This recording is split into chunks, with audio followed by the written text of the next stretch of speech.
You're not imagining it. You're working harder than ever, and somehow you're still broke. Your rent's up 27% since 2020. Food prices up 32%. Credit card interest is pushing 25%. And your health insurance costs more than your car. But the government says inflation is under control. Wall Street says the economy is booming. So why do you feel like you're drowning? Because you are. And they're gaslighting you. In this video, I'm breaking down the 10 brutal reasons Americans feel poorer than ever in 2026. And by the end, you'll see why this isn't your fault. It's by design. You want to know why Americans feel poorer than ever? Start with a thing they can't escape every month. Rent. Forget gas prices. Forget eggs. Rent is the silent killer. And I'm not talking about people living in penthouses. I'm talking about everyday working-class people. Families with kids. Folks living in modest apartments who are spending 40 to 50% of their take-home pay just to keep a roof over their heads. The U.S. government says rent is only supposed to take up 30% of your income. That's the golden rule. But how is that realistic in 2026 when the national median rent just passed $2,050 per month and wages are barely moving? In cities like New York, Miami, Denver, or Austin, you're talking $2,700 to $3,200 for a one-bedroom. And in many cases, landlords are jacking up rents 10 to 15% per year while blaming inflation or market demand, even though their own costs haven't changed. And the sickest part, the people paying these prices are not getting better places. They're getting worse. Smaller units, older buildings, rising crime, trash pickup delays, and broken elevators that don't get fixed for weeks. You're paying luxury prices for bare minimum living. And good luck trying to buy a home to escape this trap. Mortgage rates are still hovering around 6.8% to 7.2% on a 30-year fixed, and banks want you to cough up 20% down or pay insane PMI fees. So you're stuck renting forever. And that's exactly what the system wants. It's a transfer of wealth from people who work to people who already own. Institutional landlords like Blackstone, Invitation Homes, and even pension funds are buying up entire neighborhoods and then renting them back to you at inflated prices. They've turned the American dream of home ownership into a subscription service. You want stability? Too bad. Every lease is a gamble. And that insecurity, that monthly panic, is what's making Americans feel poorer than ever. Not because they're not working, but because they're working more and owning nothing. Even middle-class jobs can't afford the middle-class lifestyle anymore. There used to be this unspoken promise in America.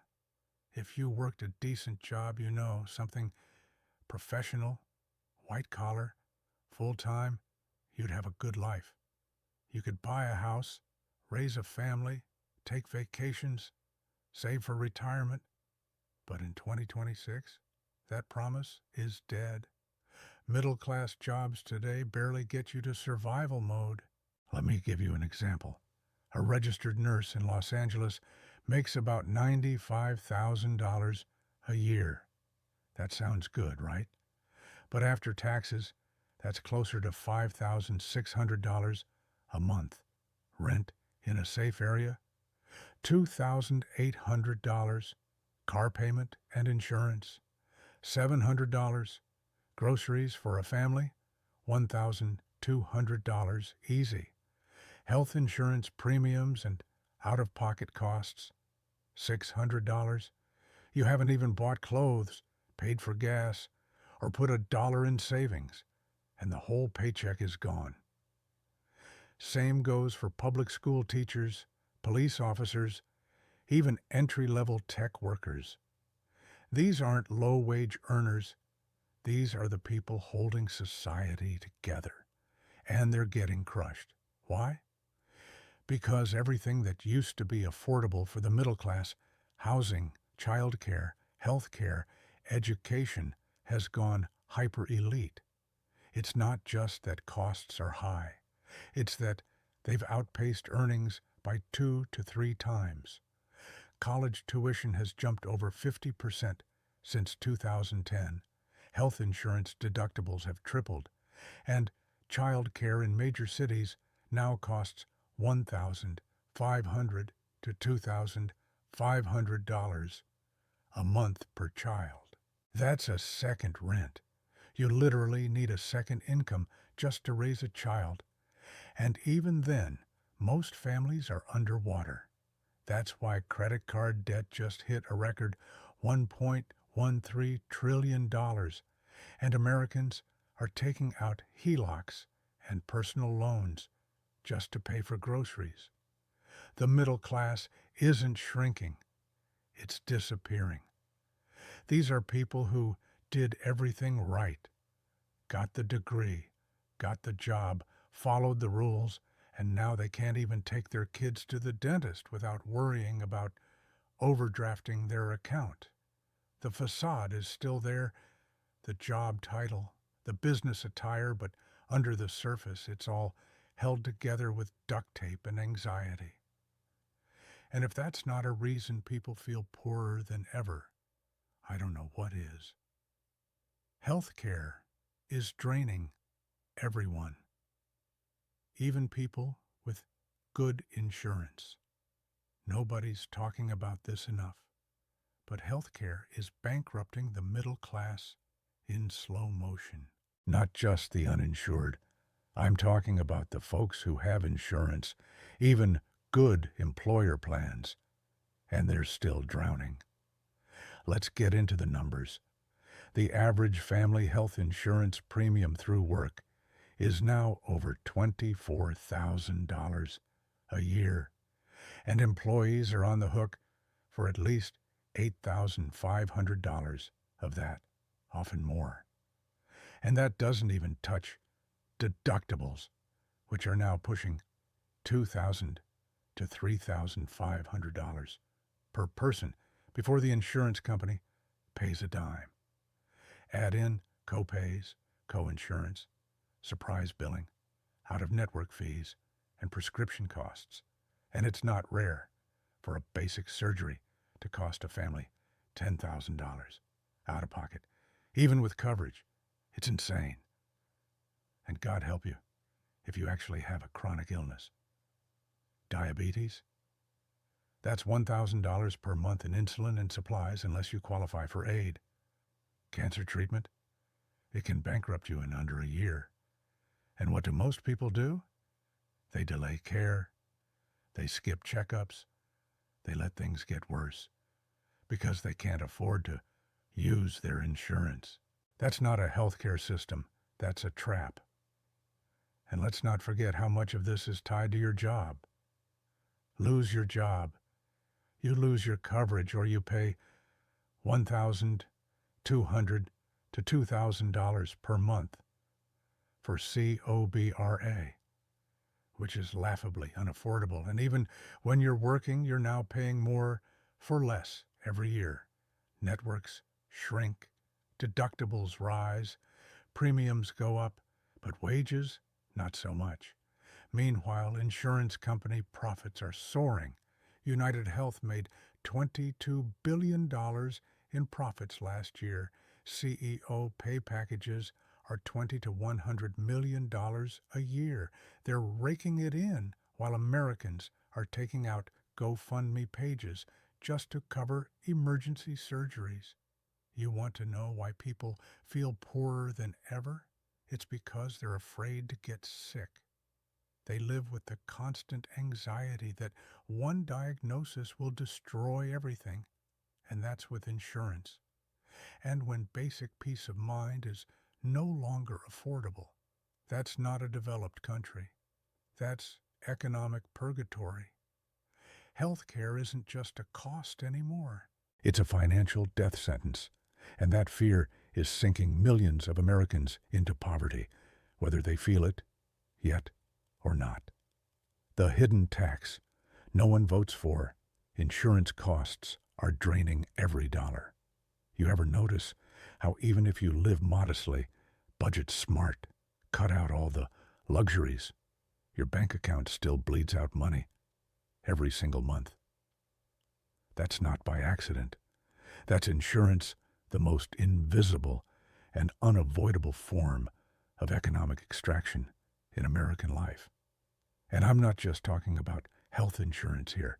I'm talking about the entire bundle: auto insurance, homeowners or renters insurance, flood insurance, life insurance, pet insurance, business liability insurance.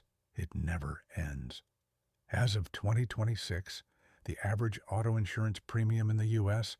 is over $2,150 per year, up 28% from just 2 years ago. Why?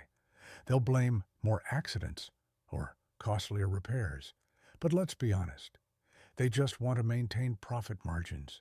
In places like Florida or California, home insurance has doubled or tripled, and some providers are just straight up pulling out, leaving families scrambling for coverage or going without it and praying a hurricane doesn't hit. And here's the worst part. You're legally required to carry most of these insurances. Try driving without coverage. Try getting a mortgage without homeowners insurance. You can't. It's mandatory. But nobody voted for it.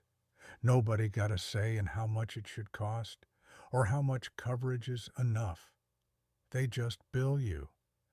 And every year they raise the premiums, shrink the coverage, and increase the deductibles, and you're stuck. And when you try to file a claim, good luck. They delay, they deny, they nickel and dime you until you're practically begging for your own money. It's legalized extortion. The entire insurance industry has become a monthly tax on being alive, and it hits the working class and retirees the hardest. People who own nothing still pay hundreds per month just to cover the bare minimum.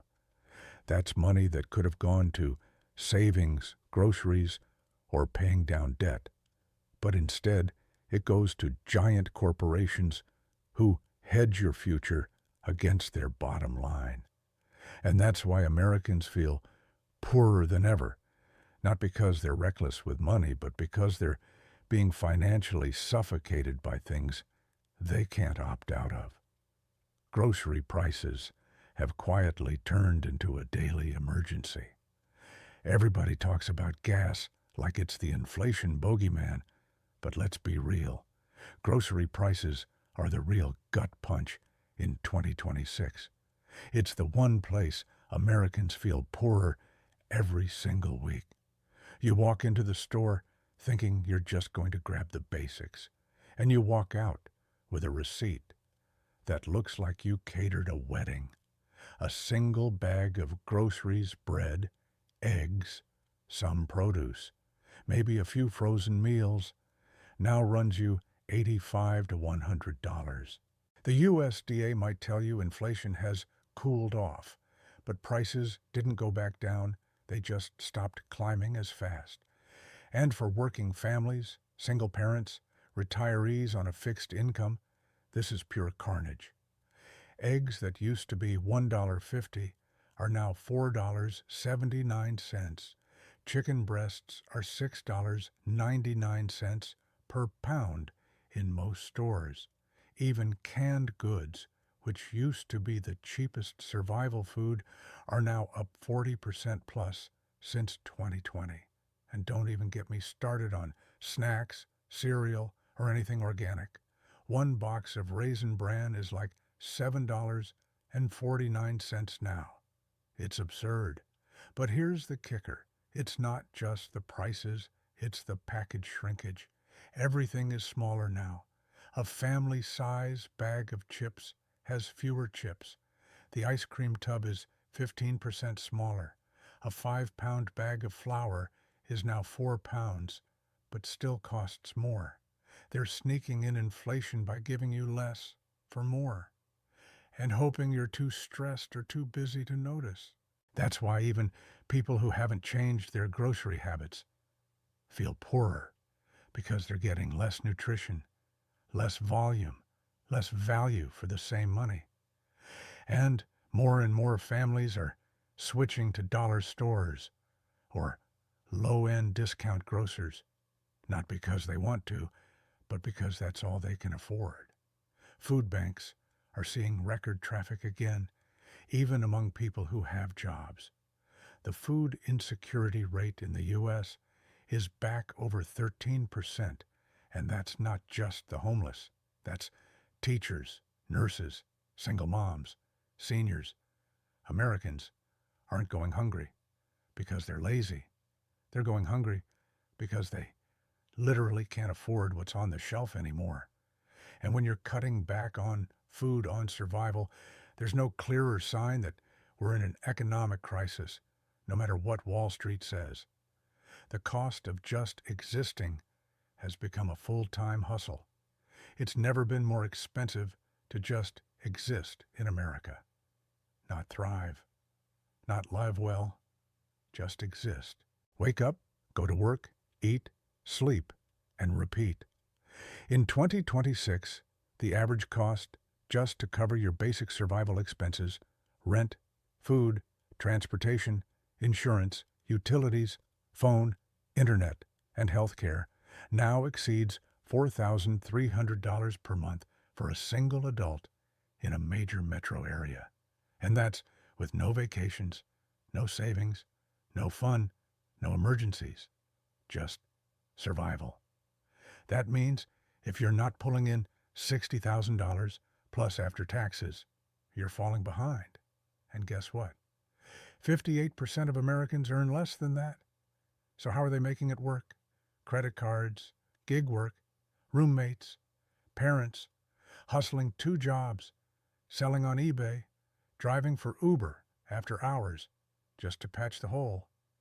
And even then, most are still operating at a deficit. The personal savings rate in the U.S. is now under 3.5%, and nearly 63% of Americans are living paycheck to paycheck, including 4 in 10 people earning over $100,000 per year.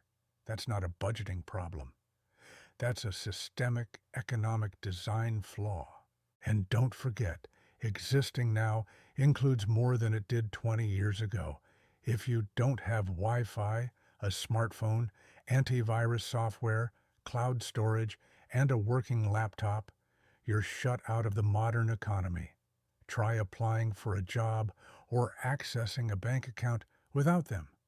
So you're forced to pay for these digital necessities, which now run you $250 per month, minimum, just to participate in society. You can't cut these bills. You can't cancel existence. And even the smallest setback, a flat tire, a missed shift, a dental emergency, can send everything into chaos. It's not just about feeling broke. It's about living one invoice away from disaster. That's the new normal. And that's why Americans feel poorer than ever, because they are. Not on paper, but in real life. Because we've built a system where staying afloat requires perfect performance and no mistakes. And nobody, absolutely nobody, can live like that forever. Debt is the new economy, and you're the product. Debt is no longer a financial tool in America.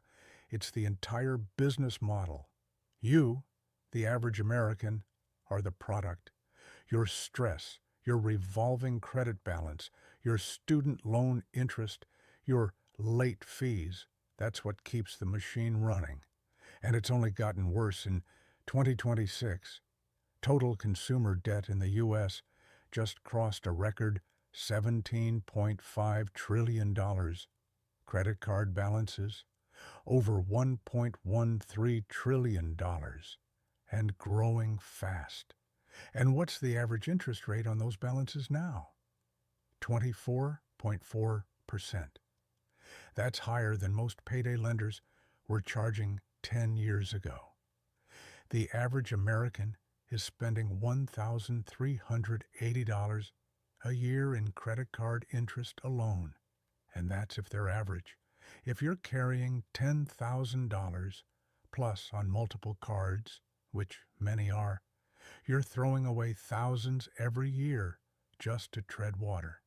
And the trap keeps getting tighter. Buy now, pay later exploded during the 2025 holiday season. But the default rates are now surging because people used it for groceries and gas, not luxury goods. That's how desperate things have become. Americans are financing meals. And with student loan repayments back on after the moratorium ended, millions are now juggling an extra $300 to $700 a month on top of everything else. Nearly 1 in 4 borrowers are already delinquent. It's a slow-motion train wreck. Auto loan delinquencies are rising too. Car payments. The average is $747 per month for new vehicles, with insurance and maintenance pushing that number past $1,000 per month in many states. And all of this is happening while real wages are flat and inflation is still eating every paycheck alive. But Wall Street is thrilled. Debt is profitable. Late payments are profitable. Penalties and fees are profitable. This isn't a system designed to help people succeed. It's a predatory hamster wheel where the only way to survive is to run harder, and the second you slow down, they cash in. That's why Americans feel poorer than ever. Not just because they have debt, but because the system is built to keep them in it forever.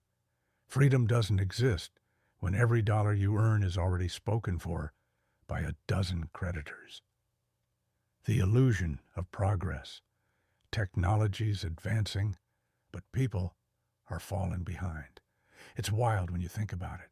Every year we get new phones, smarter AI, faster apps, better screens, but somehow life just keeps getting harder. Why? Because technology in 2026 isn't helping the average American thrive. It's helping the corporations replace them. That's what nobody wants to say out loud. We were promised a future where tech would free up time, reduce stress, make life easier, but instead, it's led to job insecurity, algorithmic micromanagement, and the slow erasure of millions of livelihoods. And it's happening right now.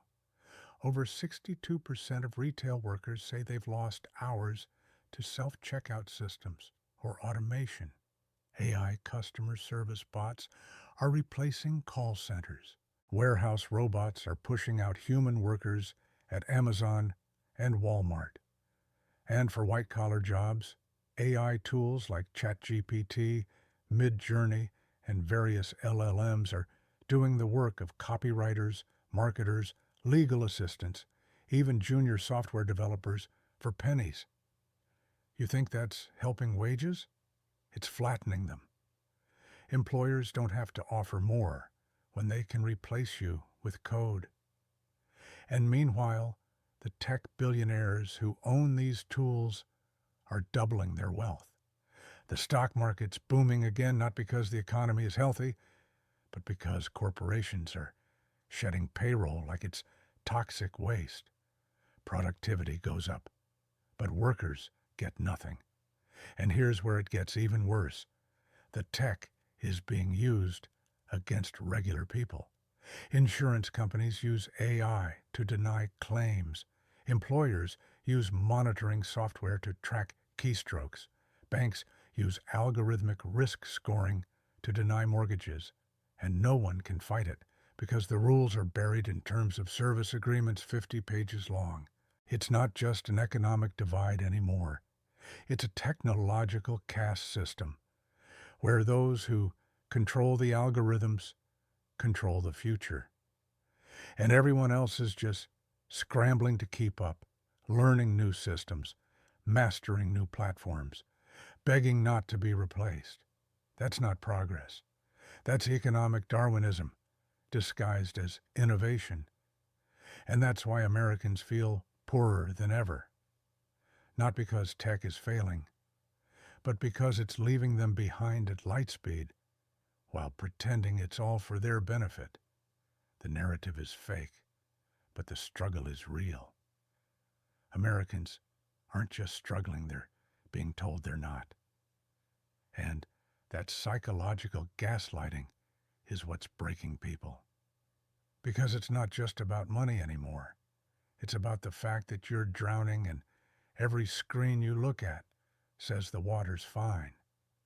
The government says GDP is up. The Fed says inflation is under control. Wall Street hits record highs. Corporate profits soar. And somehow you're supposed to believe that things are good, even when your fridge is empty and your bank account has $47.22 in it. That disconnect creates cognitive whiplash. You start to think it's your fault. Maybe I'm just bad at money.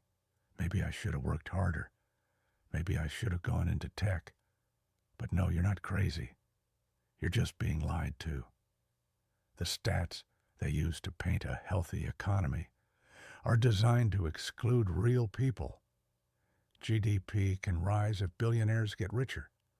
Unemployment can stay low if people work 2 jobs. Inflation can cool even if prices stay high forever. The system is built to make averages look good while individuals suffer.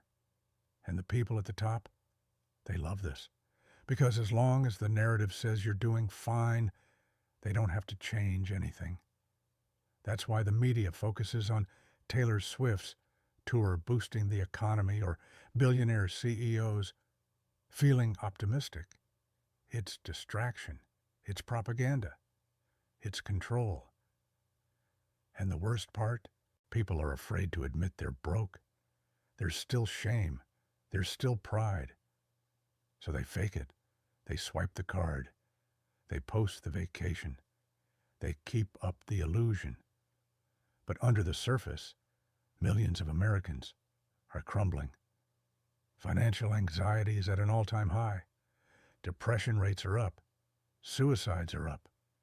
Relationships are falling apart under economic strain.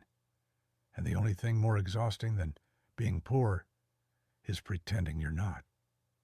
That's why Americans feel poorer than ever, not just because the numbers say so, but because every system that was supposed to protect them is lying to their face while quietly selling them out. If you feel poorer today than you did 5 years ago, you're not broken. The system is. And the people in charge, they're counting on you staying silent. So drop a comment below. Tell me what you're seeing, what you're struggling with, and what's really happening where you live. Because the more we talk about this, the harder it gets for them to lie. And if you want the next breakdown, it's right here on screen. Don't miss it.